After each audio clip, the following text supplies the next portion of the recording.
This is the Urbana formation, and in this one you can actually see the banding in this rock. Those are beds.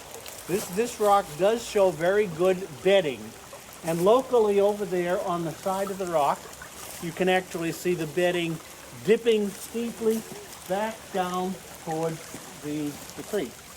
It also has a very nice cleavage to it. So this rock has both bedding and cleavage. It's much coarser than the rock we saw back over at the other stop.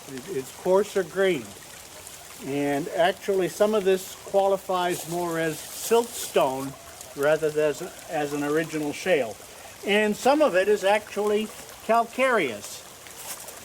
I don't know if this one is calcareous or not. However, I did come prepared. And let's see if any of it fizzes.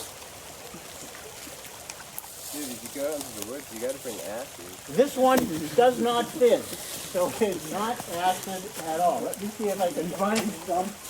It is. This one looks as though it will fizz. How did I tell that it will probably fizz without checking it? Because we'll see if I'm right, because I have the acid and I have the rock. Notice how this dark material here stands up in relief over this gray down here, which is lower down. That's because this gray lower down here is mostly carbonate, and it's slightly soluble in acid rain. And so it is actually eroded away, leaving the less soluble material standing up above. Now, am I right? Moment of truth. Wow, that's really busy. I stand vindicated. So this rock here then was originally a mixture of siltstone, and carbonate, limestone, which is characteristic of shallower water. So this is a shallow water deposit here. It's all dipping steep up in this direction. Actually, it's dipping less steeply than the cleavage. The cleavage, by the way, tends to be parallel to the line along which the rock was folded. So if you go in this direction, and we're going to be climbing to the top of Sugarloaf Mountain. This is the slope of Sugarloaf Mountain here.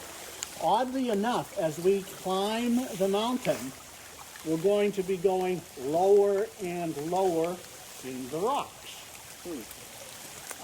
Now, if you want to picture that, the rock is dipping very steeply in this direction. So we are climbing the mountain this way, but as we climb, we're getting lower and lower rocks, until when we get to the top of the mountain, we'll be in the lowest rocks. So you mean the fault pushed up the rock so it No, it's a fold. Oh, it's a fold. Now there is a fault involved here too, the Martic line fault that we just crossed a while ago. It turns out the Martic line fault is folded along with the rocks, and it's folded over and doubled back on itself, which tells you, by the way, that the folding here is later than the Martic fault itself, because the fault is folded by the fold. Anyway, are there any questions on this rock? The next rock we're going to see is the one that underlies this, because we're going to be going what's called down section. That is lower and lower in the rocks, even as we climb up the mountain. So it didn't add any tilt? It's all tilted. All of these rocks, as a matter of fact. So the lower we go, is it going to be the older rocks? Yes. The higher we go, the older rocks. Because there's a fold here. I haven't described folding in class yet. It's a kind of fold called an anticline, in which the oldest rocks are folded up in the middle, and the youngest rocks are over on the side. Okay. So when we get to the top, we'll be at the crest of the fold and in the oldest rocks.